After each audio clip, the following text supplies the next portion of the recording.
La relation d'aide, je voulais aider les autres. Et j'ai toujours eu envie d'évoluer. Mon premier rôle de leader, en fait, c'est que j'étais déléguée de mes classes. À chaque fois au collège, j'étais assez introvertie, tu vois, j'étais pas le genre de nana à faire la fanfaronne. Parce qu'en fait, moi j'étais cash, j'aime depuis longtemps en fait, tu vois, j'aime l'authenticité, j'aime bien dire les choses, j'aime bien organiser, j'aime bien faire en sorte que les gens puissent évoluer et avancer en se sentant bien, en s'épanouissant. Je suis passée de salarié entrepreneur parce que j'ai fait un burn-out à un moment donné au bout de 8 ans. Et c'est là que j'ai commencé en fait à travailler sur moi, en fait, à comprendre quelles étaient mes limites, mes blocages, qu'est-ce qui a fait que je m'étais retrouvée en burn-out, et qui part du principe que tout ce que nous sommes, en fait, notre manière d'être, d'agir et de penser, est influencé par les premiers instants de notre vie. Et je me pose pas de questions, j'y vais. Et puis la promesse, au bout de 2 mois à peine, la promesse est tenue, je fais 15 000 € dans le mois.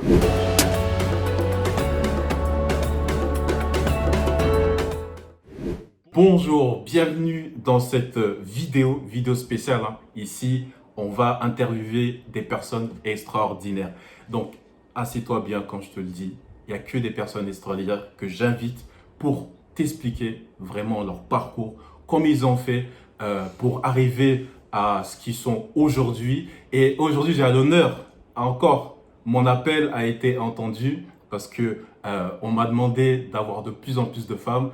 C'est chose faite aujourd'hui. On est avec Camille Sauvager, c'est ça? C'est ça. Bonjour, bonjour Camille. Donc, tu vois, encore une fois, là et encore du lourd. Donc, assis-toi et partage la vidéo aux personnes qui seront sensibles à cette interview. Et prends ton petit thé, ton petit café. Et si tu fais le ménage en même temps, je te souhaite une très très bonne écoute. Donc, bonjour Camille. Bonjour Mba. Ça va? Oui, ça va super, et toi? Ok, super. Bienvenue. Encore merci d'avoir accepté cette interview. Et je sais que c'est un exercice pas facile pour tout le monde. Et du coup, est-ce que tu peux te présenter rapidement qui tu es et qu'est-ce que tu fais? Oui. Eh bien, donc moi je suis Camille Sauvager. Je suis entrepreneur depuis 10 ans et j'accompagne les entrepreneurs à développer leur entreprise à partir de leur unicité et à partir de leur vécu pour que ça vibre en eux et que ça impacte les bonnes personnes. Ok, donc tu as entendu cette phrase-là, hein? Ça va impacter aujourd'hui, tu vois. Donc, sans plus attendre, je ne vais pas te faire attendre et on va aller voir avec mon invité son parcours du début. Donc, Camille, allez, on reprend la machine à remonter le temps. On va atterrir à ta naissance, où tu es né, où tu es né et comment commence ton enfance, tout simplement. Ok. Eh bien, écoute, moi je suis née à Bordeaux il y a 40 ans maintenant. Donc, dans une ville dynamique et bourgeoise. Et j'ai eu une enfance très, très simple. Mes parents étaient tous les deux salariés. Voilà, j'étais une élève sage qui travaillait bien. J'étais assez moyenne à l'école. Voilà, mais j'étais bosseuse. J'ai toujours été bosseuse, j'ai toujours été volontaire. Je faisais beaucoup de sport et même si j'étais pas une enfant qui avait des facilités, tu vois, à l'école, on peut pas dire que j'ai eu un parcours hyper facile. Je stressais pas mal, j'avais vraiment envie d'y arriver. Je m'entourais d'ailleurs déjà à l'époque d'amis qui avaient toujours un niveau supérieur au mien, tu vois, qui étaient meilleurs que moi. Et puis entre les copines qui travaillaient mieux que moi et qui me boostaient, plus le sport, eh bien je me suis déjà très tôt en fait forgé un mental j'allais dire de gagnante, mais un mental de quelqu'un qui a envie d'y arriver, quoi, malgré qu'elle ait des difficultés ou malgré qu'elle n'ait pas toutes les capacités nécessaires pour certaines choses. Et puis voilà, et puis après j'ai suivi mes envies très tôt. J'ai eu la chance d'avoir des parents qui me laissent suivre mon envie. Et quand j'étais ado, tu vois, au moment où on commence à se poser les questions, qu'est-ce que je vais faire dans la vie, il y a les plus premiers salons étudiants, tout ça, j'étais attirée par la relation d'aide. Donc à ce moment-là, La relation d'aide. Je voulais aider les autres. d'aide. Ouais, la relation Ok, d'aide, tu vois, je voulais aider les ok. autres. Et donc, je me suis tournée vers le travail social. Et donc, j'ai fait des études pour devenir travailleur social. Euh, voilà, donc j'ai un diplôme de travailleur social. Et puis, j'ai très vite trouvé du travail. Mais ce qui était intéressant, c'est que j'ai tout de suite trouvé des emplois dans le salariat où j'avais des responsabilités, où j'encadrais, où je manageais. Et j'ai fait 8 ans, j'ai travaillé 8 ans dans le travail social, mais j'étais dans les services à la personne. Donc je recrutais des auxiliaires de vie, je gérais, voilà, les interventions au sujet des personnes âgées, des personnes handicapées. Et j'étais responsable d'associations et responsable d'agences de services à la personne. Et j'ai toujours eu Mhm. envie d'évoluer. Donc assez rapidement, j'ai eu des postes à responsabilité jusqu'à me retrouver donc responsable d'agence. Et voilà, et c'est ce qui me motivait en fait, de pouvoir évoluer et de pouvoir Ok, augmenter mon salaire aussi au passage. ok. Là, c'est bien, t'es parti comme une fusée là. On Ouais, va temporiser un peu.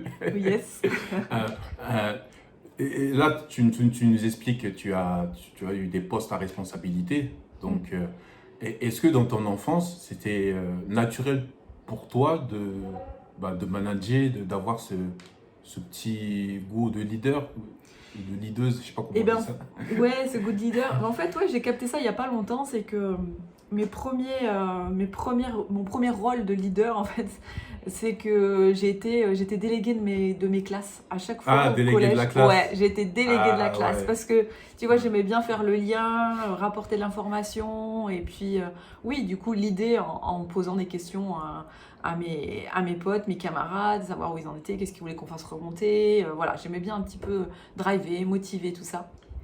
Et tu as toujours gagné tes élections Et j'ai toujours de gagné mes délégué? élections. Ouais, ouais, ouais, j'ai toujours gagné mes élections. Même Ce qui pas une était... fois. Non, non, j'ai jamais perdu. J'ai jamais perdu.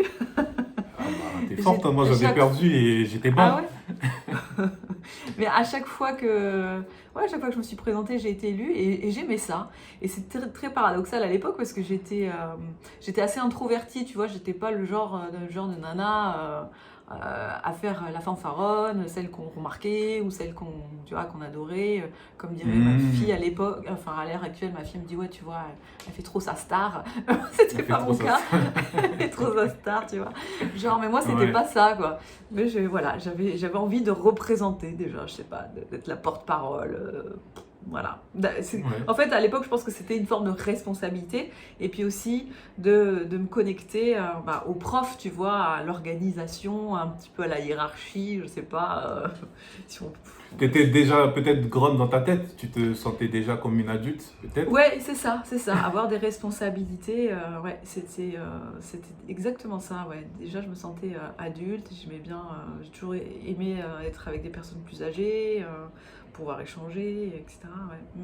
Il y avait déjà une maturité, Et je comment pense. tu te sentais quand il y avait des projets scolaires? Parce que je sais que le délégué, tu peux piloter certains projets, mais Mm, qui aboutissaient pas. mm.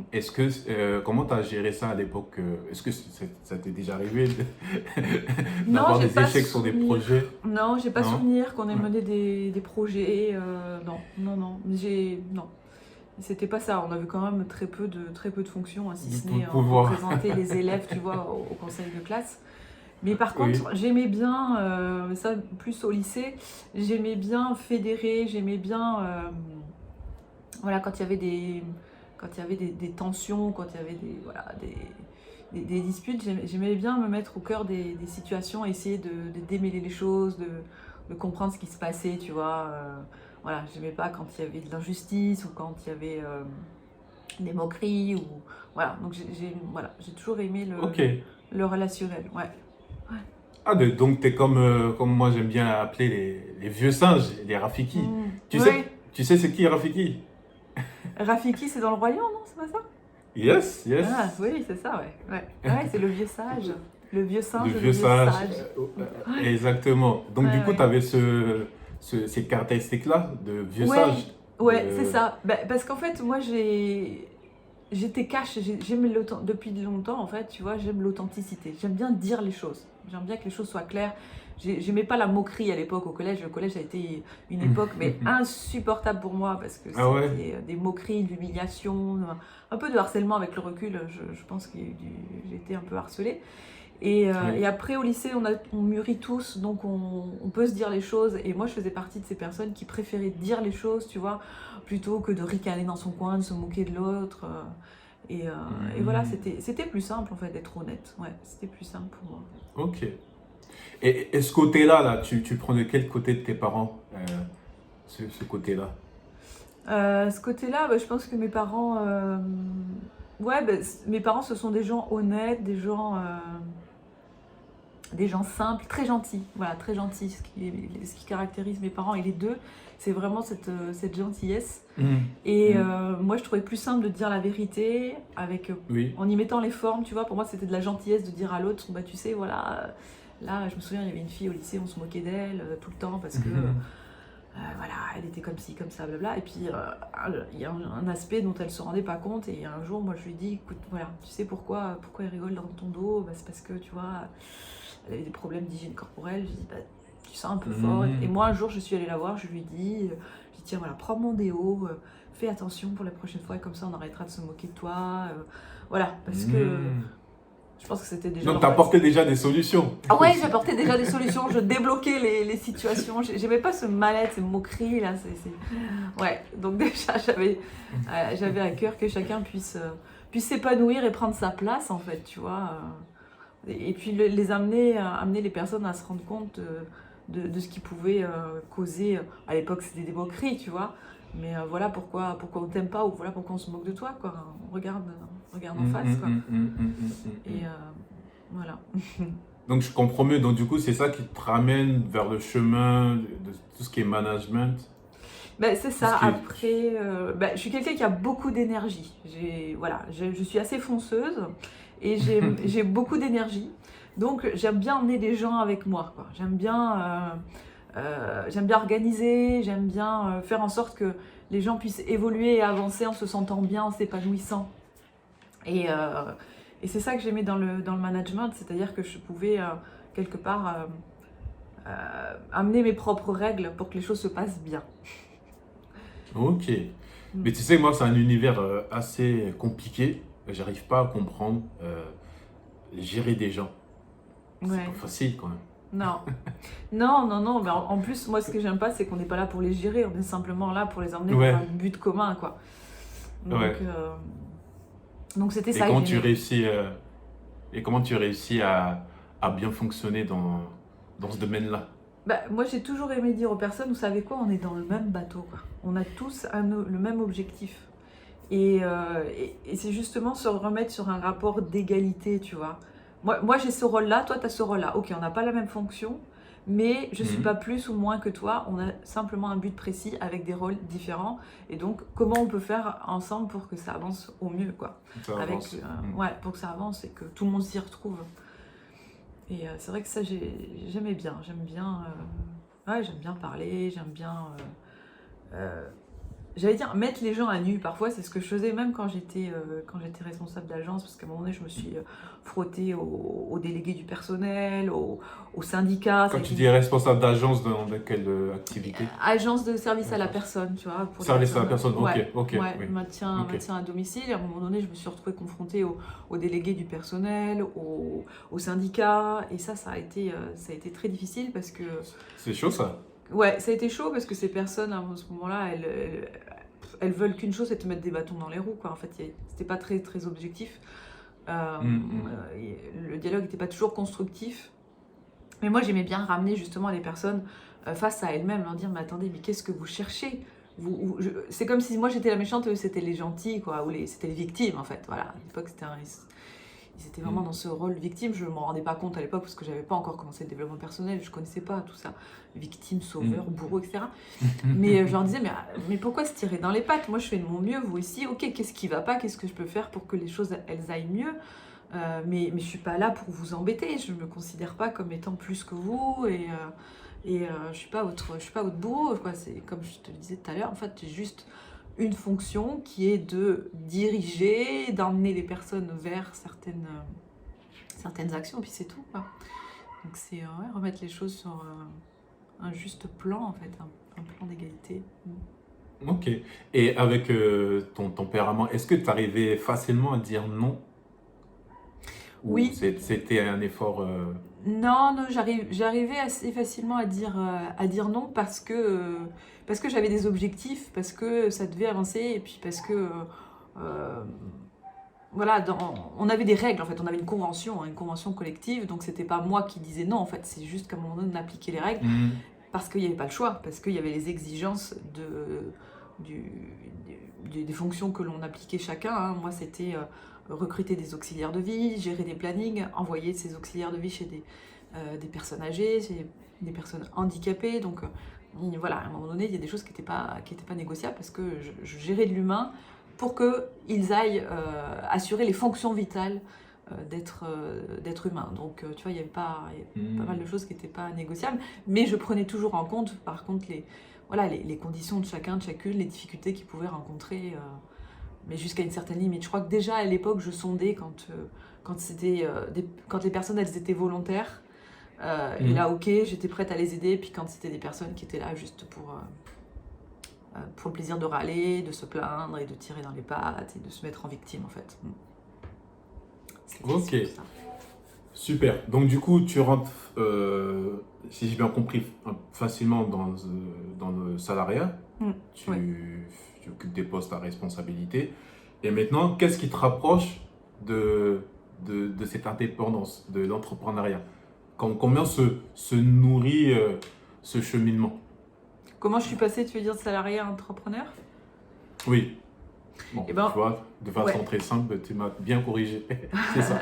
Ben, je suis passée de salarié à entrepreneur parce que j'ai fait un burn-out à un moment donné au bout de 8 ans. Ah, Je me suis ok. épuisée parce que c'était un secteur où il y avait beaucoup de pression, des difficultés à recruter des auxiliaires de vie.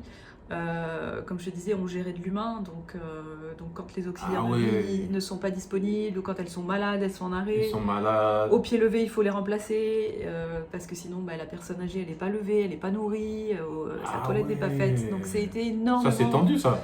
ouais, c'était énormément de pression. Donc bon, à l'époque, voilà, j'avais pas d'enfant, j'avais tout le loisir pour me ressourcer le soir et tout, faire du sport, me relaxer. Donc c'était bien, mais ça m'a quand même bien usé. Et jusqu'au jour où on m'a demandé en fait de ne plus, pour des raisons économiques, mais de ne plus aller rencontrer les clients, donc les personnes âgées, les personnes handicapées, de tout faire par téléphone et Hmm. d'envoyer les auxiliaires de vie direct comme ça sur place sans avoir rencontré les personnes. Et là, ça a commencé à être très compliqué pour moi parce que, Ah, parce que tu voyais personne. mais parce que je voyais personne et surtout aussi parce que c'était compliqué d'avoir une personne âgée de 70-80 ans au téléphone, de tout lui expliquer par téléphone. Et puis après d'avoir une Ah auxiliaire oui. de vie, dire ben voilà, vous allez travailler 2 heures chez monsieur un tel, mais je connais pas cette personne, j'ai pas vu sa maison, je sais pas dans quel état il est physiquement, enfin Hmm. bref. Donc là, on me demandait de travailler par téléphone pour accompagner de l'humain et c'est devenu compliqué, mêlé à la pression en fait bah ouais, de remplacer au pied levé souvent des auxiliaires de vie et on avait des difficultés à en recruter en plus. Donc voilà, là il y a eu un effondrement. Et puis après, ça arrive aussi à un point de vue, enfin à un moment donné dans ma vie perso où aussi je me posais pas mal de questions, qui je suis, où je vais. Hmm. Euh, Je sers à voilà, quoi? je sers à quoi? Est-ce que c'est ça la vie? Stresser toute la journée au boulot, sans vraiment de perspective d'évolution, parce que là j'étais arrivée quasiment en fait au taquet de l'évolution dans mon dans, mon, dans mes fonctions de salarié, c'est-à-dire que voilà, j'étais responsable d'une agence, j'allais pas pouvoir faire plus quoi. Et si je voulais continuer d'évoluer, ben, ça voulait dire moi être entrepreneur. Mais à l'époque ça je m'en rendais pas compte. Ça je te le dis aujourd'hui avec toute la connaissance que j'ai sur Hmm. moi maintenant. Mais à l'époque je m'en rendais pas compte. Donc il y avait plus de possibilité d'évoluer et il y avait plein de stress. Donc voilà, je me suis effondrée. Et là, ça a été le moment où je commençais à me remettre en question, à me dire, bon, ben voilà, oui, qui je suis, comme tu le disais, Hmm. comment je peux faire pour moins stresser au boulot, pourquoi j'en suis là, pourquoi je suis arrivée j'avais que 28 ans, hein, donc bon, j'étais jeune, hein, arrivée dans un état lamentable où t'as plus d'inspiration, plus d'envie. Je me dis, mais qu'est-ce qui se passe? Et c'est là que j'ai commencé en fait ouais, à travailler sur moi, en fait, à comprendre quelles étaient mes limites, mes blocages, qu'est-ce qui a fait que je m'étais je m'étais retrouvée en burn-out. Et j'ai commencé à voilà, prendre soin de moi en faisant du yoga, en faisant de la réflexologie plantaire. Je me suis vraiment intéressée aux méthodes de bien-être. Et pour résumer, en fait, à un moment donné, j'ai senti qu'il était temps pour moi de ne plus accompagner des personnes en les maintenant dans leur, dans leur autonomie, comme je pouvais le faire avec personnes âgées, personnes handicapées, mais j'avais vraiment envie d'aider des personnes à prendre conscience de qui elles sont, prendre conscience de leur potentiel. Et donc, je me suis formée. Alors, dans un premier temps, Donc, tu t'es formée. Excuse-moi, je vais juste te poser Ouais. une question Ouais. par rapport à cette expérience de service à la personne, parce que moi aussi, Mm. j'ai côtoyé ce monde-là, mais Mhm. j'étais dans la partie livraison de repas. En fait, D'accord. je livrais les repas pour des Mm. personnes âgées à leur domicile. Mhm. Et c'est parfois très dur. Moi, des fois, je rentrais, parce qu'on avait la clé ou le badge pour rentrer chez la personne. Mm. Par moments, tu trouves des personnes âgées par terre. Mm. Je ne sais pas pendant combien de temps il était par terre. Et c'est moi qui le relevais, qui le mettais dans son lit, qui le rassurais. Parce que normalement, ils ont un petit truc rouge là pour appuyer. Là, Oui, leur pour, présence, appeler, je sais même plus comment ça s'appelle, mais oui, leur présence. Voilà, le truc SOS, dès que tu appuies, Oui, il y a oui, la quelqu'un qui arrive téléalarme, là. téléassistance. Ouais. Téléalarme, ok. Et il pouvait pas. Mm. Il pouvait pas appuyer parce que le truc, il était à distance, il venait de tomber. Et du coup, en fait, dès que tu as parlé de ça, je me suis dit, parce que moi, j'ai pas encore vécu. J'ai eu peur le jour où j'ai vu cette personne âgée à terre. Je me dis, putain, elle est décédée. Qu'est-ce qui se passe, tu vois? Mm. Mm. Heureusement qu'elle respirait un truc. Je fais, oh, ouais, ouf. Mais est-ce que toi, dans cette expérience-là, tu as eu ce passage difficile où une personne âgée que tu as accompagnée est décédée? Comment tu as fait pour gérer ces moments-là? Moi, j'ai Si, bien sûr, tu été confronté à ça. Moi, j'étais pas confrontée directement parce que moi, je les accompagnais pas. Je les rencontrais une première fois, les personnes, et puis après, c'est les auxiliaires de vie qui faisaient tout le travail. Donc, enfin, c'était elles qui tombaient sur les personnes Ok, malades ou voilà. Toi, ce que tu as vécu, c'était les personnes que j'ai envoyées chez les personnes ok, âgées ok. voilà. Mais c'est vrai qu'il y a des moments. Enfin, moi, ce qui me pesait le plus, c'était ouais, de sentir aussi, de voir les auxiliaires de vie faire un métier très difficile assez Hmm. éprouvant moralement et physiquement aussi, être très mal payé aussi, il faut le dire. Et moi, j'arrivais plus à les motiver quelque part et je leur disais, mais moi, je vous admire, je ne sais pas comment vous faites, parce que voilà, faut vraiment avoir la foi. Ah oui.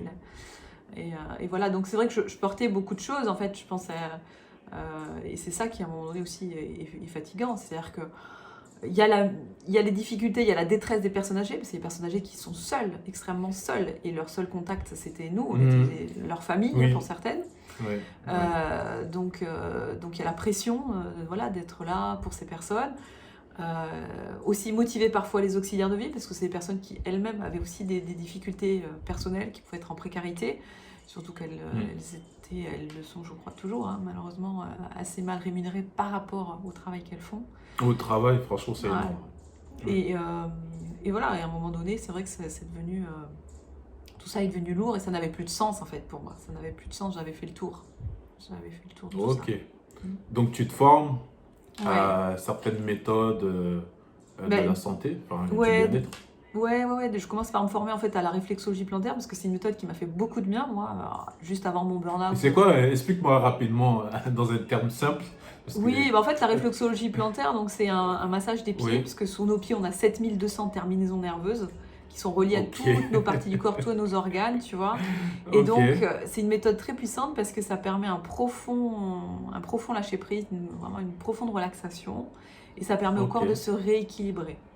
Voilà. C'est quoi? Tu appuies comme s'il y avait des boutons à l'intérieur de tes pieds. Exactement. C'est Voilà. un En fait, massage. sur notre voûte plantaire, tu vois, au niveau des orteils, c'est la tête, ça représente la tête, tout ce qui est la tête. Ok. Tu descends, ça va être tout ce qui est au niveau du thorax, donc tous les organes qu'on va trouver au niveau du thorax, le cœur, les poumons, etc.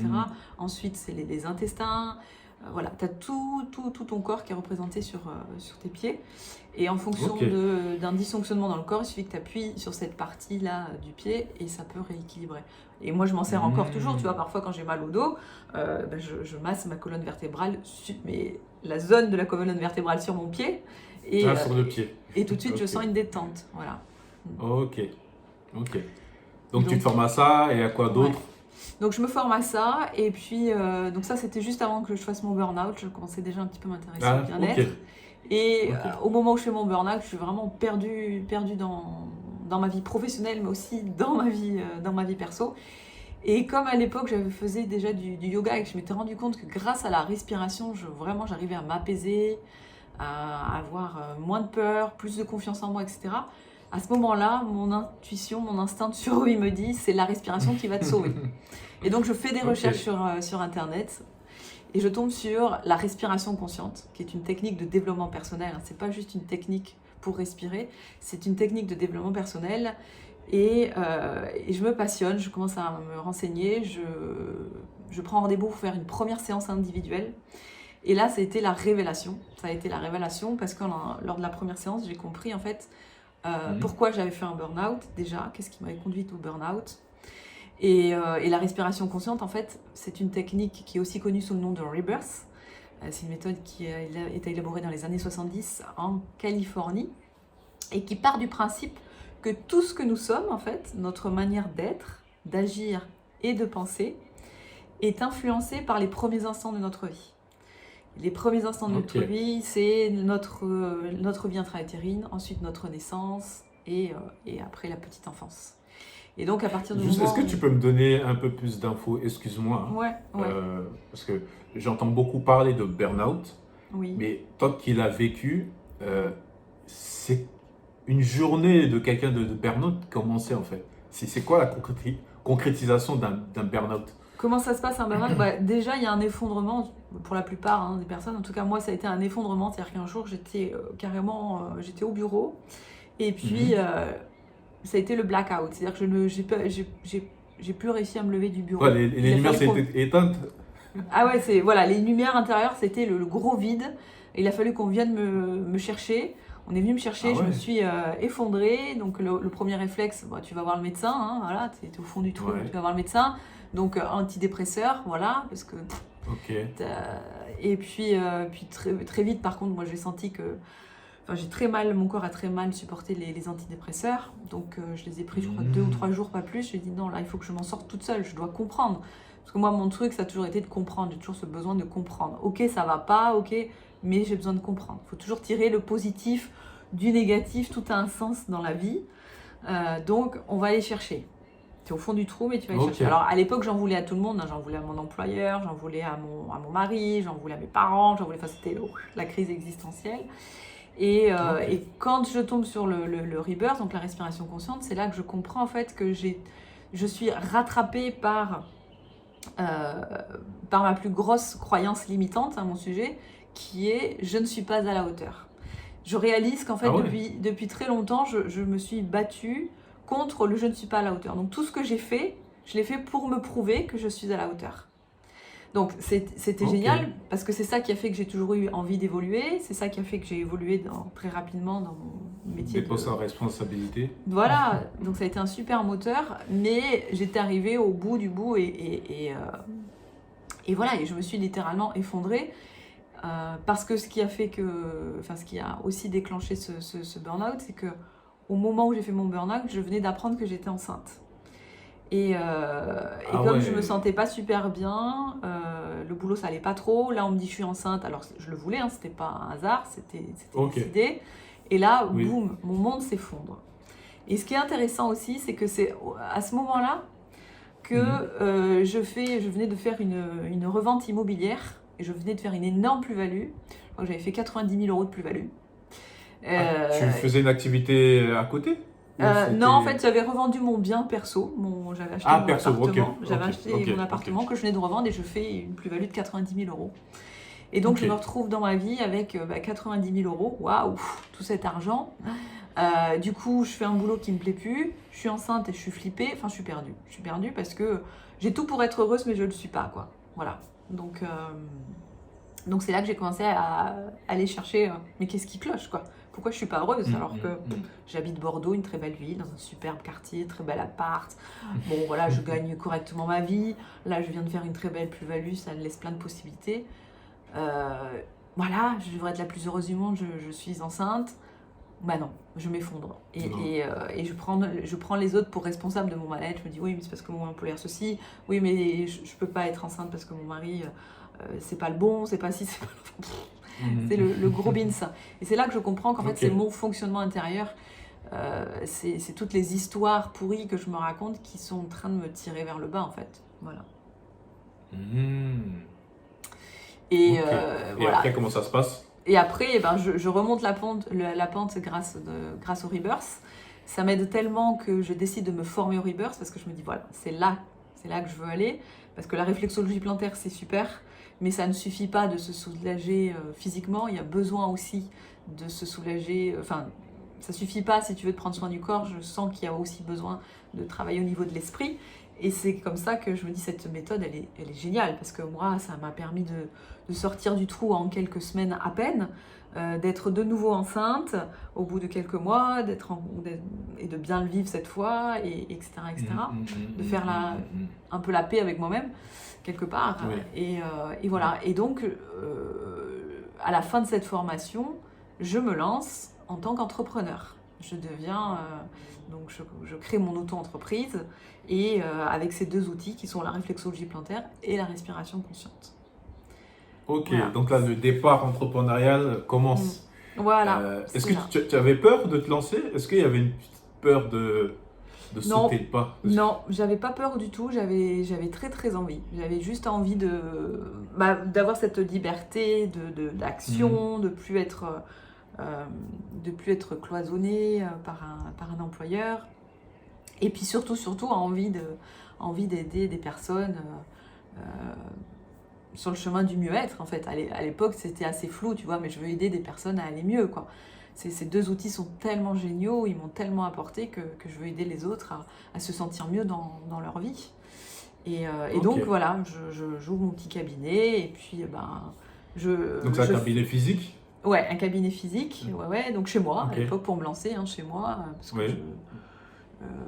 j'ai Pôle emploi en ressources, donc c'est assez confortable, ça va, mais voilà. Mais c'était quand même pas non plus la panacée. Donc je me lance avec aucune connaissance entrepreneuriale, aucune connaissance en communication, ni en marketing, tout ça, parce que je viens du milieu social, donc voilà.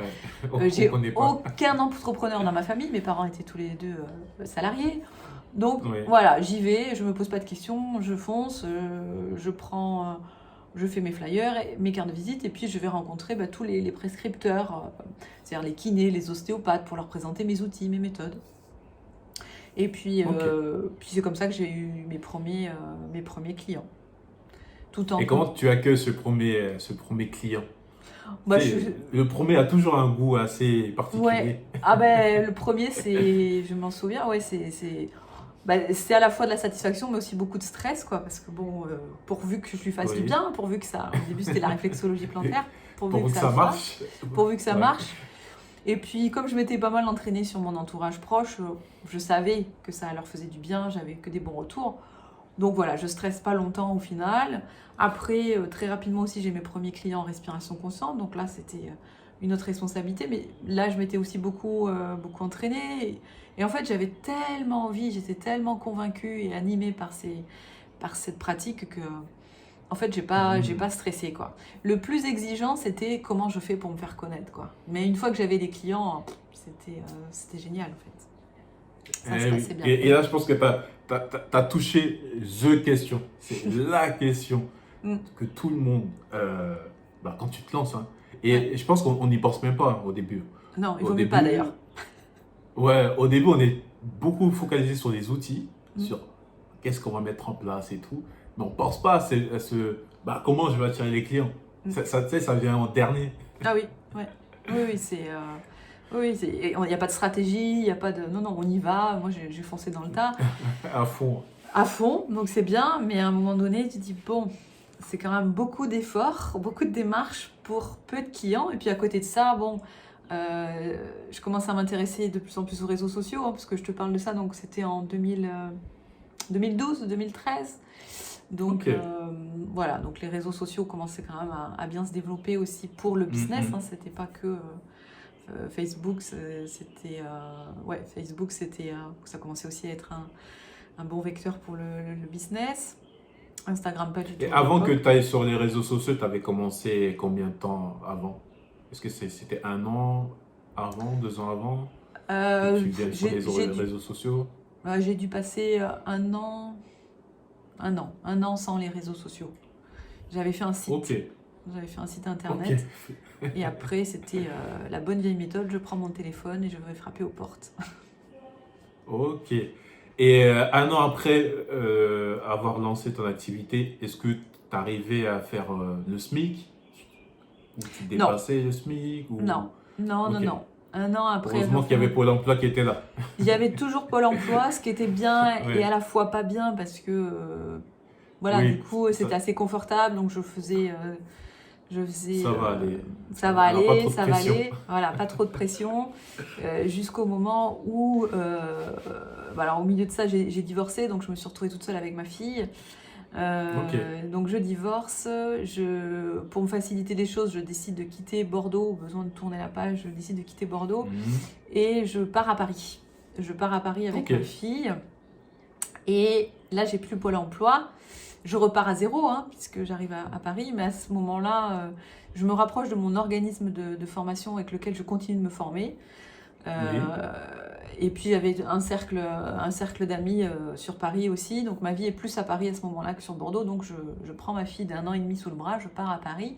Je me retrouve à Let's go. Paris, oh, let's go. Donc RSA à l'époque, RSA. Et puis bah, on repart de zéro quoi. Donc j'avais Ok. 32 ans, j'avais plein d'énergie, c'était génial. Je me fais accompagner pour bah, voilà, justement pour apprendre à communiquer. Parce que là, je me dis, c'est bien beau d'aller frapper aux portes, tout ça, mais ton impact est quand même pas suffisant. Donc, comment je fais pour mieux communiquer, pour me faire connaître et avoir un peu plus d'impact. Donc, donc voilà, donc je refais mon site, je commence un petit peu à me présenter non plus à travers mes outils, mais à travers ce que je peux apporter. Mais je galère, je galère, je galère, je galère. Et puis bon, bah, la vie à Paris, Mhm, c'était mhm. super exigeant. Donc heureusement, j'avais un peu d'argent de côté, donc je vivotais comme Oui. ça. Mais non, je galère clairement. Je reste 1 an et demi à Paris. T'es dans Paris même ou t'es en banlieue? Non, non, j'étais dans Paris même. Dans Ah Paris ouais. même. Et puis au bout de 15 mois, très exactement, mon corps craque et me dit non mais là où tu vas Camille, c'est pas possible. Paris, tu sais très bien que c'est pas ton truc. Voilà, c'était rassurant d'être à Paris. Je me suis dit ça va m'aider à lancer mon business et tout. Donc c'est une super expérience parce que ça m'a permis de sortir en fait de me mettre un peu dans la peau d'une entrepreneur. Parce que quand je me suis lancée, pour moi, je me lançais en tant que réflexologue, praticienne en rebirth, mais j'étais pas une entrepreneur, quoi. J'étais, voilà, une Mhm, réflexologue. mhm. Et en fait, à Paris, le fait d'avoir côtoyé des réseaux d'entrepreneurs, etc., ok, je me suis installée petit à petit dans la peau d'une entrepreneur et j'ai commencé comme ça, voilà, à cheminer, tu vois, et à me rendre compte que, bah, oui, il y avait besoin de communiquer, il y avait besoin aussi de définir un positionnement, voilà. Oui. Voilà, qui je suis, moi, qu'est-ce que je peux apporter, qu'est-ce que j'ai de spécifique. Donc ça s'est construit comme ça, petit à petit, étape par étape. Bon, après j'ai décidé donc de quitter Paris, donc j'arrive en Bretagne, rebelote, on repart à zéro. Ok. Mais là j'avais un peu plus d'expérience, donc le discours était un peu plus forgé, donc je reprends mon cabinet Mhm. en Bretagne, je rouvre un cabinet, je prends un bureau, donc là je me mets dans une autre dynamique, pareil. Et là, ça commence à décoller. Ça commence à décoller. J'arrive à me faire 1 200 € de salaire net. Donc, ça, c'est correct, c'est la Oui. fête, Ah quoi. bah, C'est waouh! Alors, c'est En encore moins. Bretagne, c'est trop bien. C'était trop bien, voilà. C'était quand même bien moins encore que ce que je gagnais en tant que salarié. Mais voilà, Ouais, j'arrive ça à me commence. sortir un petit salaire. Surtout, bon, le prix, enfin, le loyer en Bretagne était 2 fois moins élevé qu'à Paris. Donc, ça va. Je m'en sors et puis je continue toujours d'être coachée et là je commence à m'intéresser au web marketing davantage, comment développer sa présence en ligne, donc je suis des formations et c'est là que ça a commencé à switcher dans ma tête, à me dire bon là ton modèle ça va pas, ça tombait au moment, donc là c'était quoi, en 2015-2016. Voilà, on tombe au moment où on commence à parler du high ticket en France, tu sais. Les donc tickets, les les offres produits de haut de coaching gamme. haut de Les gamme. offres haut de gamme. Ouais. Voilà, Ok. et ça commence quand même à m'attirer parce que j'aime ce que je fais, mais clairement, je gagne pas assez, quoi. 1 200 €, 1200 c'est un très bon euros, départ. c'est un bon départ, mais ça suffit pas parce que voilà, moi j'ai pour ambition de gagner plus, tu vois. Et quand j'entends les coachs ou les infopreneurs qui disent gagner 10 000 par mois, bah ça me parle. Moi, je me dis oui, moi je veux faire 10 000, quoi. Parce que je faisais pas partie des. Alors, c'était des méthodes de bien-être, de développement personnel, mais j'étais pas spirituelle à fond, dans le sens où, tu vois, spiritualité et argent, c'est pas bien. Non, moi j'étais assez spirituelle, mais moi j'aimais l'argent et j'en voulais, quoi. Tu vois. Et donc, Ouais. voilà, je me forme, je réinvestis de l'argent encore, je galère, mais voilà, j'ai passé beaucoup de temps à galérer, à trouver mon message, tout ça. Et puis bah, il arrive à un moment donné, hop, et là il y a de retour plus d'économie. Et là c'était pendant ma deuxième grossesse. Et là je me retrouve au pied du mur. C'est-à-dire que là j'ai plus d'économie, j'ai plus de Pôle emploi, j'ai plus rien. Ah ouais. Là, Les choses sérieuses commencent là. ah là les choses sérieuses commencent, ouais. C'est-à-dire qu'à un moment Plus donné, rien. il me reste 3 000 € sur mon compte courant. Et donc ça correspond à l'époque à 3 mois de charge, hein, parce que je m'étais remariée et tout ça. Donc voilà, j'avais à peu près 1 000 € de charge par mois. Et donc voilà, j'ai 3 000 € et j'ai un bébé d'1 mois. Bon. Et là je sens l'urgence et le besoin de me remettre à travailler parce que j'étais pas bien, quoi. J'étais pas bien. Bon, ok, je venais d'avoir mon bébé, c'est génial, mais je sens que mon activité elle est à zéro, je génère pas d'argent et moi je veux pas dépendre de mon mari, ça va pas, quoi. Et à l'époque, je suivais un coach et on avait fait partie d'un même coaching et lui, il avait énormément explosé et donc voilà, donc je décide à le contacter, à rejoindre son programme et ça correspondait pile poil là où j'en étais et sa promesse c'était 10 000 € par mois. Au bout des 3 mois, tu fais 10 000 par mois. Bon, à l'époque, je me dis 10 000 par mois, ça m'étonnerait que je les fasse. Mais c'est pas grave. Moi, ce que je veux, c'est qu'il m'aide à concevoir mon offre et qu'il m'aide à la vendre et à avoir un process, une stratégie de communication et de visibilité, quoi. Et Donc c'est ton investissement de, entre guillemets, dernière chance. exactement. Et là, je me souviens, il m'annonce le prix. Il me dit, voilà, l'investissement pour cet accompagnement sur 3 mois et pour t'amener à faire 10 000 € par mois, il est de 6 800 €. Ah ouais. Oh. Et je savais en fait que j'avais un PEL, donc il me restait 3 000 € sur mon compte courant, mais j'avais un PEL. Oui. Je savais plus exactement combien j'avais sur ce PEL parce que je voulais pas y toucher. Tu vois, c'était le truc sécurité que je voulais garder.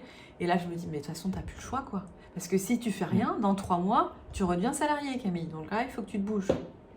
Et donc, je réfléchis Et pas. t'as dit non salariat. Et ouais, j'ai dit non au salariat. Et je lui dis, bah, je dis à ce coach, je dis, bah, ok, c'est parti. Et voilà. Et donc, j'appelle mon banquier. Je lui dis, voilà mon PEL, j'ai besoin de le casser, quoi. Et à l'époque, il me dit, ok, ben, il vous reste 6 900 €. Là, j'hallucine, quoi, parce que j'avais besoin de 6 800 et il me reste 6 900. C'est pas vrai. Donc, je prends les 6 800, j'investis, bam. J'ai dit, ok, je fais le virement d'un trait, tu vois. Il y avait possibilité de payer en plusieurs fois, mais je fais pas. Et je me souviens à l'époque, je décide tout ça toute seule. Je sors de cet appel qui avait duré, mais même pas 10 minutes, quoi. En 10 minutes, le gars, il m'avait closé.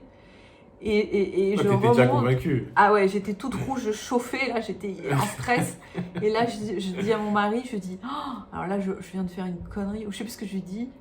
Mais enfin, ouais, je lui dis genre, qu'est-ce que t'as fait? Mais en même temps, j'étais hyper excitée, tu vois. J'avais pas peur, j'étais plus excitée qu'apeurée. Et il me dit, qu'est-ce que t'as fait? Bah là, je viens de m'engager dans un coaching. Je dis, mais je viens d'engager mes dernières économies. Oh, et là, il m'engueule. Mais qu'est-ce que t'as fait? Mais ça va pas, tu aurais pu m'en parler, blablabla. Blablabla. Et là, en fait, ça me fait rien, en fait. C'est-à-dire que il peut dire ce qu'il veut, il peut penser ce qu'il veut, je m'en fous. Ouais. Je sais et je sens que j'ai pris la meilleure décision, quoi.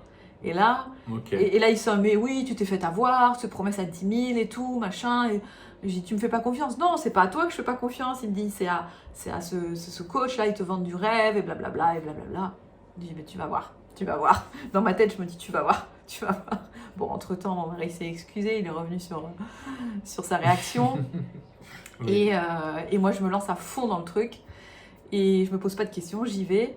Et puis bah, la promesse, au bout de 2 mois à peine, la promesse est tenue, je fais 15 000 euros dans le mois, quoi. Voilà. Non, mais Et là, comment je t'as me fait? dis... Et ben en fait, ce qui s'est passé, c'est que à un moment donné, je me suis posée, je me suis dit, voilà. Bon, ça, à l'époque, ça faisait 6 ans que j'étais entrepreneur. Hein. 6 ans que je galérais. Hein. Bon. Et donc, je connaissais très bien les problématiques des entrepreneurs du bien-être comme moi. Oui. Je connaissais leurs difficultés, je savais qu'ils n'arrivaient pas à en vivre, je savais pourquoi ils n'arrivaient pas à en vivre. Et moi, je m'étais formée, j'avais fait plein de formations en coaching, en marketing et en communication. Et donc, je me suis dit, je vais les aider à se nicher comme moi je l'ai fait. C'est là que je me suis dit, je vais les aider à se sentir légitimes pour lancer leur business, à développer leur activité. Donc moi, j'ai rassemblé mes compétences de développement, en termes de développement personnel et aussi mes connaissances en com et en marketing que la plupart de ces entrepreneurs n'avaient pas, en fait, autour de moi.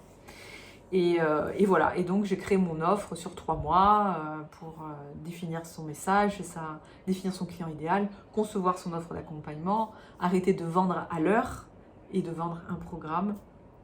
Et voilà, et je me suis lancée à fond sur Facebook. Et puis j'ai fait quelques ateliers en présentiel dans les réseaux d'entrepreneurs du coin, et c'est comme ça que mon offre s'est vendue. Et c'est là que je me suis dit, ouf, je sais générer de l'argent avec mon business, je peux générer beaucoup d'argent. Je sais le faire.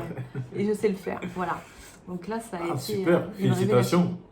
Ça a été, c'était un grand moment, quoi. Un grand moment.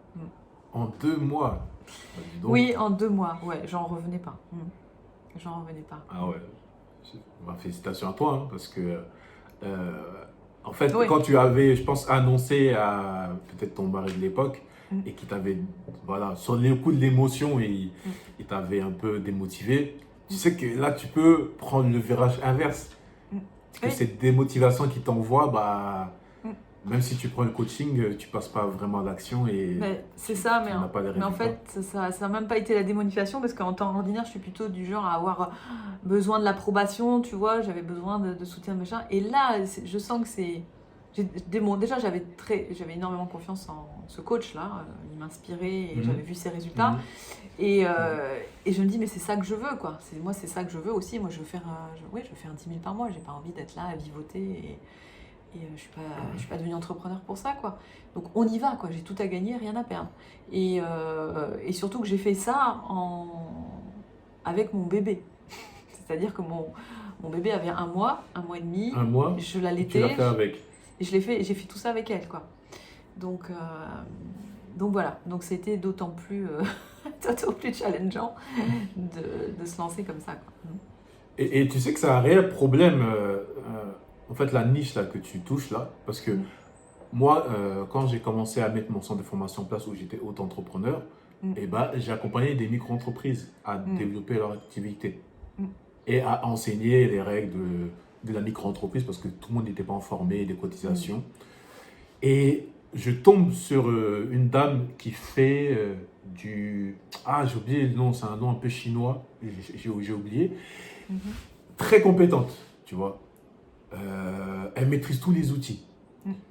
Mais elle m'a envoyé sa page son site internet.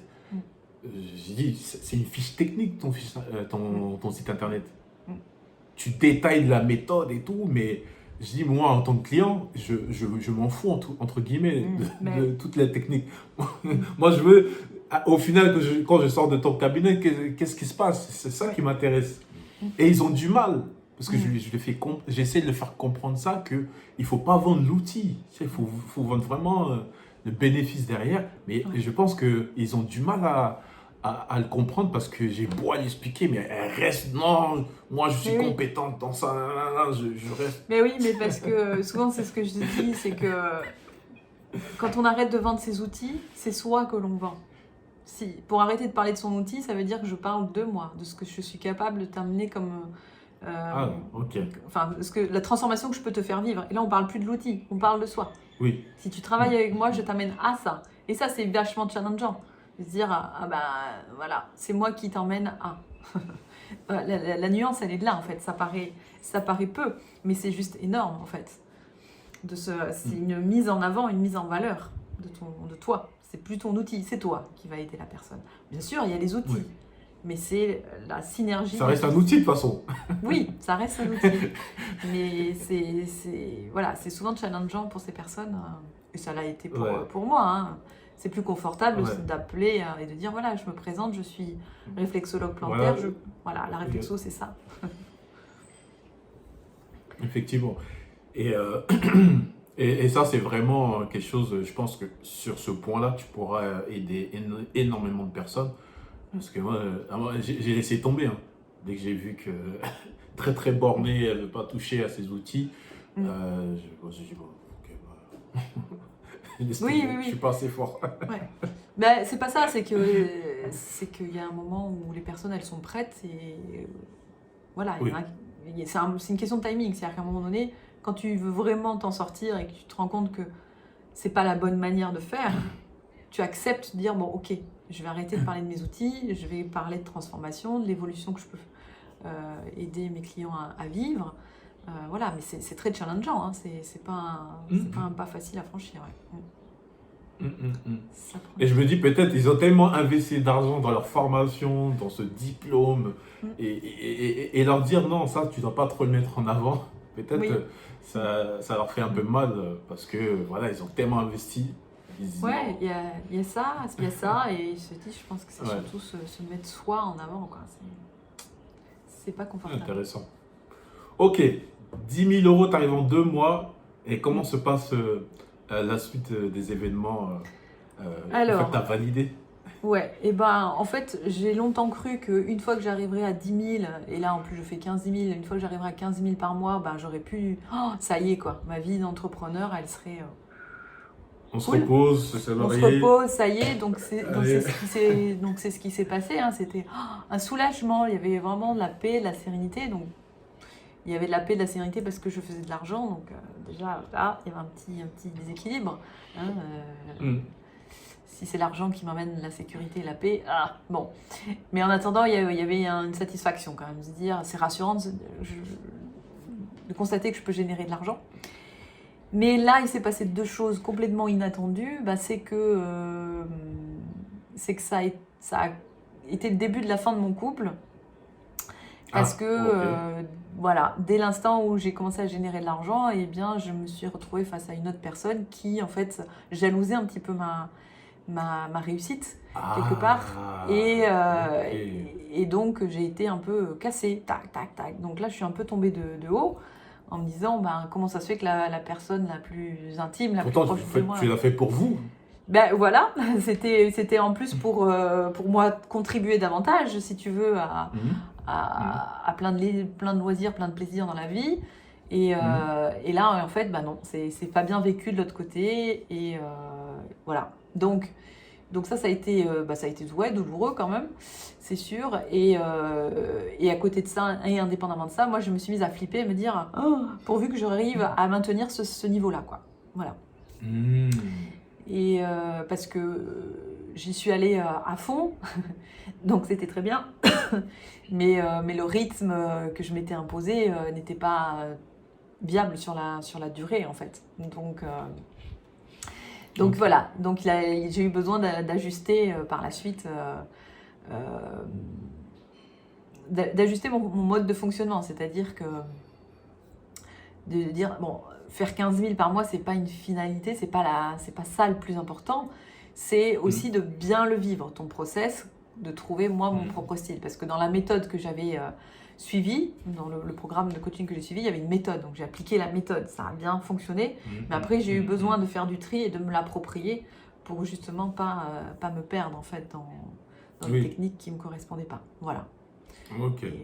Et donc après, ça s'est ajusté, ça s'est affiné, que ce soit dans mon message, même dans mon positionnement, voilà, pour que je vive les choses avec plus de fun, plus d'authenticité, et que ça soit moins lourd pour moi. Ok. Super. Et c'est là qu'on arrive à aujourd'hui de ce que tu fais? Ou il y Ouais, a c'est encore. ça. Non, non, non. Après, entre deux, il y a eu le Covid. Le Covid? Et donc, c'est là que j'ai fait une autre bascule. C'est-à-dire que là, j'ai passé mon activité 100% en ligne à ce moment-là. Donc, c'est ce qui m'a permis Ah, de... avant, c'était en physique, Voilà. hein. Les 15 000 que C'était tu as vus, c'était ouais, en c'était physique. en physique. Alors, non, Ok. je faisais l'accompagnement sur Zoom, mais si tu veux, ma manière de me faire connaître, il y avait beaucoup le réseau local et c'était Ok. voilà. Et avec l'arrivée du Covid, j'ai tout basculé en ligne, même ma com.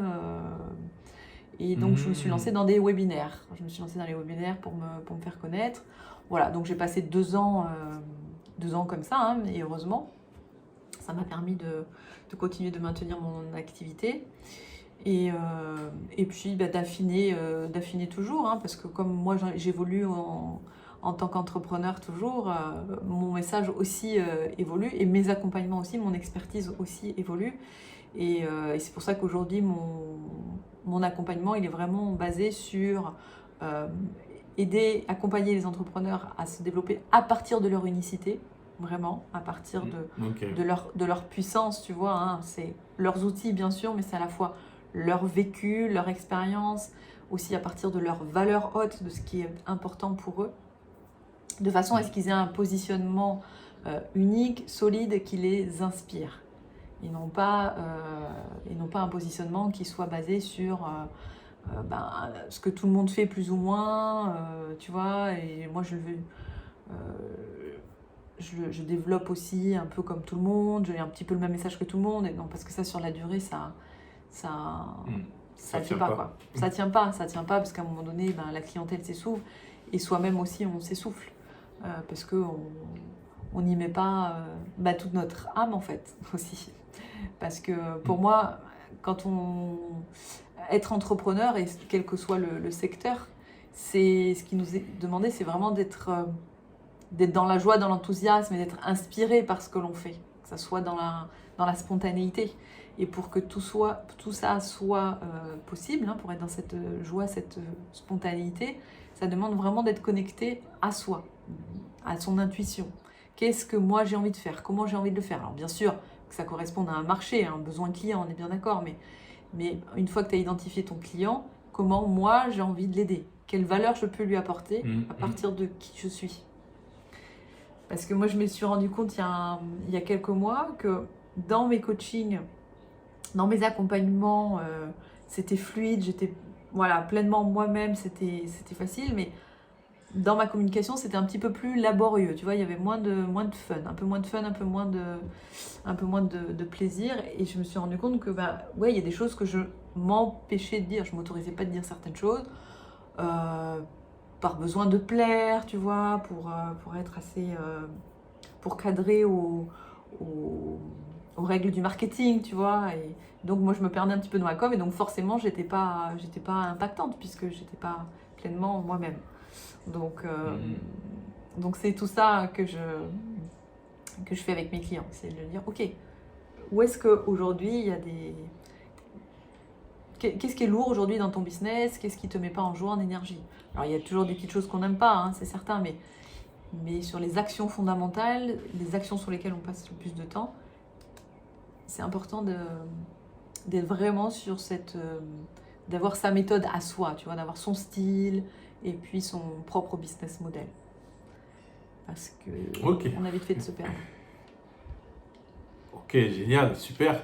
Donc, est-ce que maintenant, bon, je pense que oui, hein, par rapport à tes revenus quand tu étais salarié à aujourd'hui, c'est quoi la différence? Ah ben, la différence, c'est que... Alors, ça a mis du temps, mais la différence, c'est que Ouais. aujourd'hui, j'ai la maîtrise, j'ai davantage la maîtrise sur mes revenus et je sais que même s'il y a encore, il peut y avoir des mois meilleurs que d'autres, évidemment, hein, Oui. mais il y a cette liberté de pouvoir générer de l'argent. Et je trouve qu'en plus, c'est de plus en plus important, surtout à l'heure actuelle où tout augmente en ce moment, d'avoir un stress en moins, de se dire, bah oui, de toute façon, moi, je sais que je peux générer. Je suis en chemin pour générer davantage. Si je veux, je peux. C'est possible, quoi.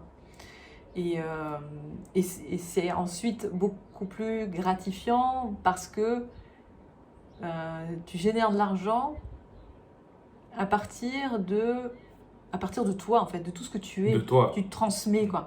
Moi, ce qui m'anime beaucoup, c'est cette notion, cette question de la transmission. Pour moi, je suis dans la transmission, je suis même pas là pour accompagner, pour coacher, c'est pas ça. Je transmets. Je transmets des choses que j'ai expérimentées, qui ont fonctionné pour moi. Et donc, il y a de grandes chances que ça fonctionne aussi pour mes clients, tu vois. Donc, on est plus dans un transfert d'énergie. Effectivement. Donc, est-ce que tu peux donner cette information aux femmes maintenant? Parce que voilà, je fais honneur aux femmes aujourd'hui, hein, tu l'as bien compris. Mm.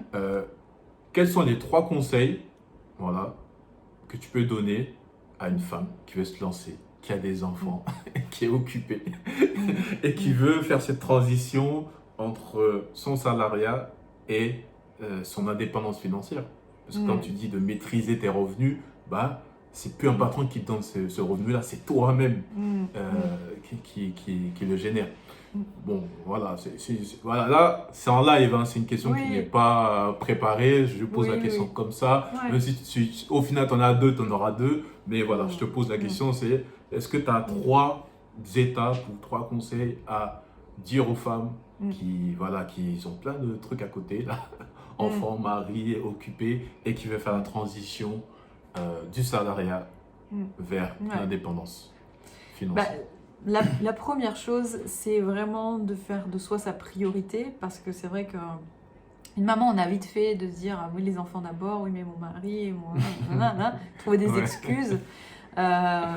Mais vraiment de prendre en compte le fait que ce que l'on va donner à nos proches sera encore meilleur si on s'autorise à aller vers cette voie qui nous inspire, et donc l'entrepreneuriat en l'occurrence. Donc, c'est vraiment se définir comme sa priorité et accepter et s'autoriser à passer plus de temps peut-être sur son entreprise ou sur le lancement de cette activité et un peu moins au niveau de sa famille. Et c'est ok parce que ça va les nourrir d'une certaine façon et apporter davantage aussi à leurs proches. Parce que une bonne maman ou une bonne compagne, c'est pas forcément une maman qui est là tout le temps pour ses enfants ou pour son mari, etc. C'est aussi quelqu'un qui sait penser à elle. Et en plus, c'est un exemple qu'elles peuvent montrer à leurs enfants. Donc, c'est se choisir d'abord. Et à partir du moment où ça, c'est acté, c'est qu'est-ce que j'ai envie de faire chaque jour, quelle est la trace que je veux laisser dans ce monde à partir de ce que je sais très bien faire. Et c'est ça en fait, tout l'enjeu il est là en fait, c'est d'abord, ça c'est un raccourci que j'aurais aimé prendre dès le début, mais bon, qu'est-ce que moi je fais facilement et naturellement? Et comment je peux en faire un service? Et comment je peux construire mon activité ou mon entreprise à partir de ça? Parce que c'est vraiment le secret en fait pour vivre l'entrepreneuriat avec le plus de fluidité possible. C'est pas choisir... pour pas que ça soit un fardeau, quoi. Voilà, pour pas que ça soit un fardeau. Parce que c'est déjà suffisamment challengeant. Oui. Mais il y a suffisamment de hauts, de bas, d'obstacles, de challenges à dépasser.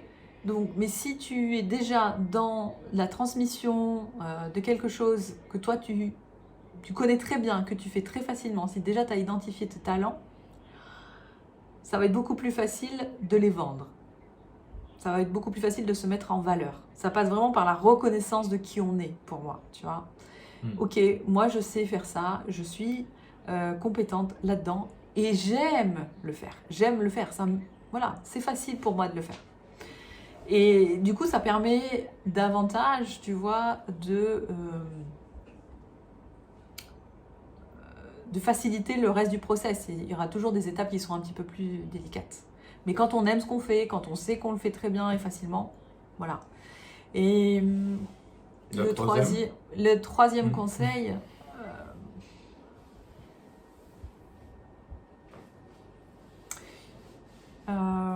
ça c'est ce que moi j'ai fait beaucoup. Je me base sur mon expérience. Hein. Je pense que c'est vraiment un peu fermer ses écoutilles. C'est pas ne pas se comparer aux autres. Fermer ses oreilles? Ouais, fermer ses Ou- oreilles, mettre un petit peu des œillères pour régulièrement revenir à soi. Donc, c'est bien de s'inspirer, d'avoir des techniques, des méthodes, mais de toujours revenir à soi, à son corps, à ce que notre intuition nous dicte de faire. On a tout en nous, Ok. on sait exactement comment dire les choses, comment les faire. Et c'est la manière la plus simple de développer son activité parce que ça garantit d'être authentique en fait. Et quand on est dans l'authenticité, quand on est dans le cœur, ben voilà, c'est là aussi que l'on va impacter beaucoup plus facilement.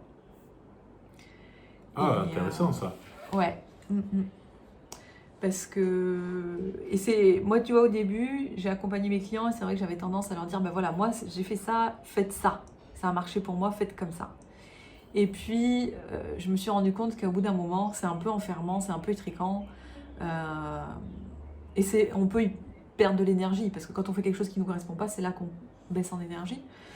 Et par contre, quand tu reviens à ce que toi, tu sais faire naturellement et qui marche très bien, bah voilà.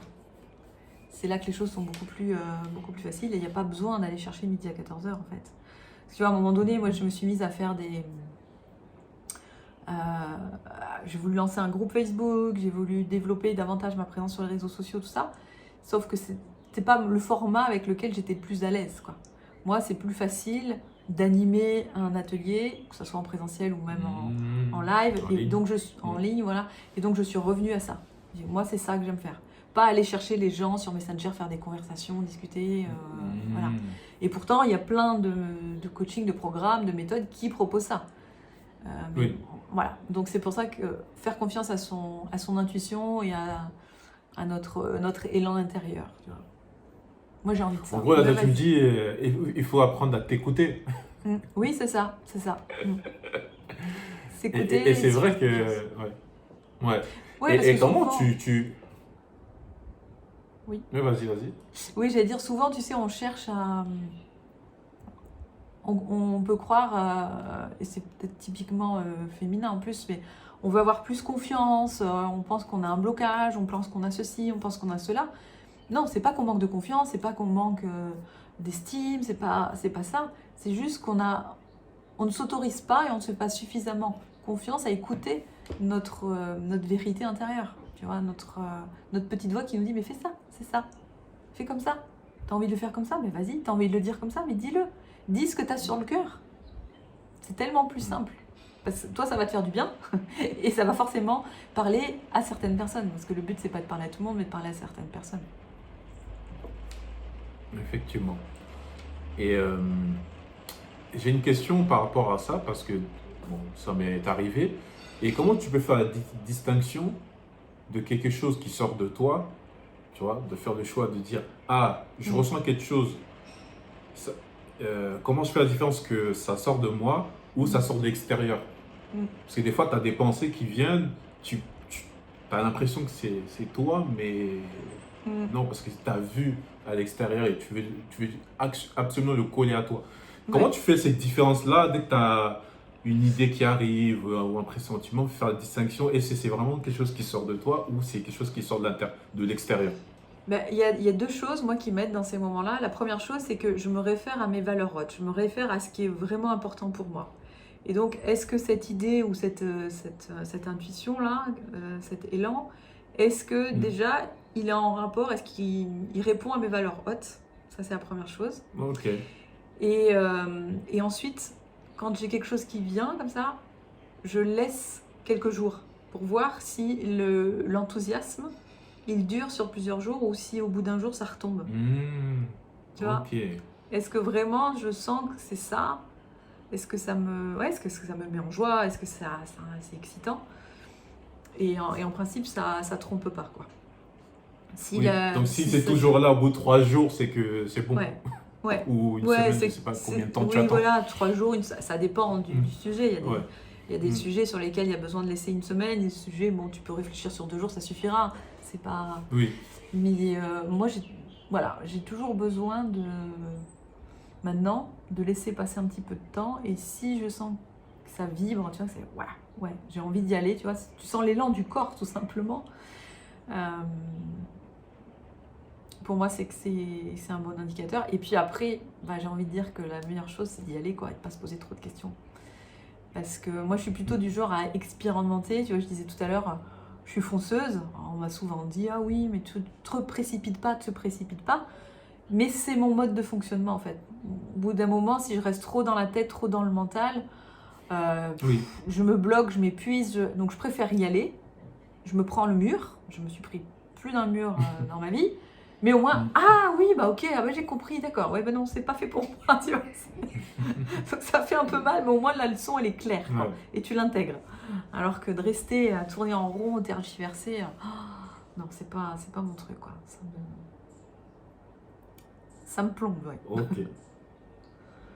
Ok. Franchement, super.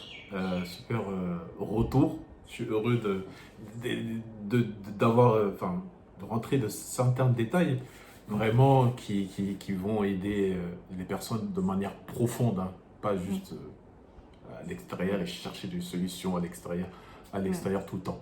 Donc, j'ai une habitude, hein, ici sur cette chaîne. En fait, je fais un petit concours, hein. En fait, je pose une question par rapport à ton parcours et les premières personnes qui mettent en commentaire la réponse avant, elles gagnaient, enfin, ce que j'ai l'habitude de faire, et gagner un coaching gratuit avec moi. C'est la première personne qui répond à une question par rapport à ton parcours. Donc là, exceptionnellement, vraiment exceptionnellement, les premières personnes qui répondent, ils auront moins 50%, quel que soit le produit que je vends. Moins 50%. Donc, je pose la question. Donc, la question, c'est est-ce que Camille Sauvager a toujours gagné ses élections de délégué? Est-ce qu'elle a toujours gagné ou elle a perdu une fois? Donc, si tu connais la réponse, bah, soit la première qui écoute et qui donne la réponse, tu auras moins 50%, quel que soit le produit. Si c'est mes services ou mon mentorat, tu as moins 50% pour la première personne. Donc, écoute, hein, si tu as oublié, bah, reviens sur la vidéo et réécoute tout parce que là, c'est une offre unique qui est disponible que pour cette interview. Les autres, c'est juste un coaching gratuit. Donc, est-ce que tu as un mot de la fin? Eh bien, j'aurais juste envie de te dire merci déjà de m'avoir laissé la parole, parce que c'est toujours un plaisir de pouvoir transmettre. Ouais, tu vois, comme je te disais tout à l'heure, moi, c'est la transmission. Donc, j'ai juste envie de dire, faites-vous confiance, mais la confiance, elle vient d'abord par l'écoute de soi, en fait, l'écoute de cette petite voix intérieure qui nous paraît peut-être inconfortable ou qui nous paraît un peu folle, mais c'est cette voix-là qu'il faut suivre et pas ce qui se passe à l'extérieur, en fait. Ah oui, mais c'est très bien que tu aies soulevé ça là. Je pense que ça va durer un peu plus de 5 minutes. Parce que moi, par rapport à la confiance, parce que j'ai des personnes que j'ai accompagnées aussi, et ils venaient vers moi, ouais, j'ai pas de confiance en moi, j'ai pas confiance en moi, j'ai un manque de confiance. Et du coup, ça les empêche de passer à l'action. Et je suis revenu sur moi, j'ai dit, mais comment moi, tu vois, comment je fais pour avoir confiance? Et je me suis rendu compte que c'est en passant à l'action que ça a augmenté. C'est pas avant. Il y en a beaucoup, c'est avant même de passer à l'action, ils ont un gros manque de confiance et ils paniquent. Moi, c'est le contraire, c'est quand plus je passe à l'action, plus ma confiance, elle augmente. Et je ne sais pas à quoi répondre à ça. Je ne sais pas si tu as un avis là-dessus, parce que bah, moi, je le vis différemment, cette confiance en moi, en fait. Ouais, non, mais c'est très juste, effectivement, c'est le passage à l'action qui fait que la confiance grandit, hein. Comme je disais tout à l'heure, me tourner en rond et se poser 36 000 questions, ça ne sert à rien. Mais parfois, c'est difficile de passer à l'action, non pas parce qu'on n'a pas confiance, mais parce qu'on n'a pas une direction, parce que tu vois, on sent pas le truc. Moi, ça m'est arrivé plus d'une fois, et pourtant, voilà, je suis quelqu'un qui a plein d'énergie, qui en veut, qui fonce. Mais ça m'est arrivé plus d'une fois dans ma vie d'entrepreneur, même aussi dans ma vie perso, mais dans ma vie d'entrepreneur, de bloquer, tu vois, d'être ça, panne sèche, quoi. Et là, c'est compliqué parce que quand tu es quelqu'un qui aime agir et qui fonce, et que là, tu n'y arrives plus. Et dans ces moments-là, et ces expériences-là étaient là pour m'apprendre ça, c'est ok, mais reviens à ta sagesse intérieure. Tu vois, et c'est revenir dans le corps et dans le cœur. Mais de quoi j'ai envie? Qu'est-ce qui me fait envie là? Tu vois, c'est la question toute bête. Mais de quoi j'ai envie? Comment j'ai envie de le dire? Comment j'ai envie de le faire, le truc, tu vois? Et c'est là que je dis c'est important d'arrêter de regarder l'extérieur. Ah oui, mais les autres ils font ça, moi je peux pas faire ça parce que les autres ils font comme si. Ah ouais, mais les autres ils disent tous de faire ça. En ce moment c'est la mode. Oui. Non. C'est partir de soi. Comment moi j'ai envie de le faire le truc. Comment je le sens. Qu'est-ce qui va faire que je vais y aller facilement en fait. Parce que le passage à l'action ça peut être facile. On parle beaucoup de sortir de sa zone de confort, se dépasser. Moi, j'en reviens un petit peu de tout ça parce que quand on est aligné, c'est-à-dire quand on est au clair sur ce que l'on veut faire, quand on aime ce que l'on fait, que ça nous inspire, on ne sort pas de sa zone de confort. On peut avoir un petit stress, une petite appréhension, d'accord, à aller rencontrer quelqu'un pour la première fois et lui parler de son truc, mais si tu sens que c'est ça, tu vois, si c'est comme ça que tu as envie de le faire, si c'est ça que tu as envie de dire, ça facilite beaucoup les choses en fait. Donc c'est pas une question de confiance, c'est une question de conscience, pas de conscience, mais d'être vraiment à l'écoute de son corps, tu vois, de ses envies. Mais on nous l'apprend pas assez ça, tu vois. On nous apprend pas à écouter qu'est-ce que ton corps te dit, qu'est-ce que ton intuition te dit, c'est quoi la petite voix Oui, là on n'apprend pas ça. non, on est dans le mental, tu vois. Oui, on peut faire ça. Moi, je l'ai été beaucoup et je le suis encore. Hein, mais et plus je le suis, plus la vie me montre que non, ça se passe plus avec ton mental, quoi. Tu vois, le mindset. Non, le mindset, c'est aussi, c'est à doser, je pense, parce que on ne fait pas suffisamment confiance à notre intelligence intérieure, à notre intuition. Et là, on est dans l'énergie féminine, on est dans le féminin, justement, hein, mais qui est autant valable pour les hommes que pour les femmes. On a tout ça à disposition. Mais c'est faire confiance à cette voix intérieure et à ce que le corps dit. Parfois, on peut le sentir quand le corps, il est plombé d'avance. Tu vois, tu le sens, quand tu dois y aller, il faut que je le fasse, je dois le faire. Ça, c'est pas bon. C'est que t'es pas dans ta trajectoire, quoi. Maintenant, je pense que avec cette interview, tu vas retrouver ta trajectoire intérieure. En tout cas, merci Camille, ça a été un très bon moment. Et du coup, j'espère que... Attends, avant que si j'espère que... Et après finir, comment on te retrouve? Comment on peut te contacter si on veut en savoir plus? Eh bien, je suis sur Facebook et Instagram. On me retrouve sur Facebook et Instagram, Camille Sauvager, tout simplement. De toute façon, on mettra le lien de ton Instagram et de ton Facebook pour connecter avec toi. Et comme ça, les personnes qui veulent en savoir plus, tu as compris, pendant là, presque 1h30, elle te montre ce qu'elle est capable de faire, elle t'a montré ses erreurs, elle t'a montré ses galères, elle t'a montré comment elle a surmonté et qu'elle a eu des résultats aujourd'hui. Donc je pense que, encore une fois, en tout cas, j'ai tapé dans le mille. C'est vraiment une personne extraordinaire. Et en tout cas, merci de ta présence et d'avoir pris ce temps-là de venir parler, de discuter de ton parcours. Et félicitations à toi.